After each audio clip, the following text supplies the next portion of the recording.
தாக்க விட மாட்டாங்க ফোন কনফিসকেট பண்ணி வச்சிருக்காங்க সিনেমার পর্দায় যে একজন হিরো, হাজার হাজার মানুষ যার ভক্ত আর কোটি কোটি টাকা যার ব্যাংক অ্যাকাউন্টে, সেই মানুষটাই যখন নিজের খরচের জন্য টাকা তোলার অধিকার হারিয়ে ফেলে তখন এত সব স্টারডম ফিকে হয়ে যায়। তামিল সুপারস্টার জয়ম রবি আজ শুধু একজন ডিভোর্সি পুরুষ নয়, বরং ক্যামেরার সামনে ভেঙে পড়া এক অসহায় বাবা।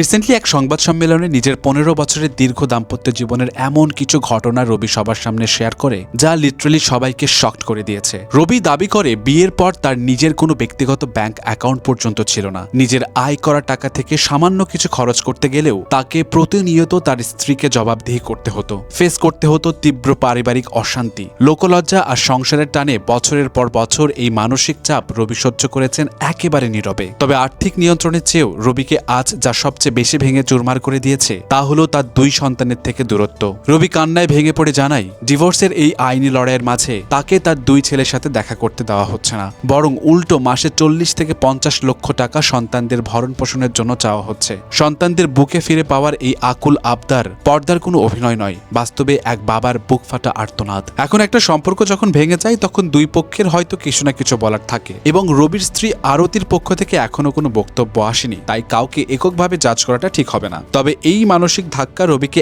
এতটাই ভেঙে দিয়েছে যে সে ঘোষণা করে দিয়েছে যতদিন না সে সন্তানদের ফিরে পাচ্ছে এবং এই আইনি জটিলতা কাটছে ততদিন সে আর নতুন কোনো সিনেমায় অভিনয় করবে না। তার জীবনের এই কঠিন ঝড় কেটে যাক, আইনি লড়াইয়ের মধ্যে সমাধান আসুক, এইটাই এখন চাওয়া।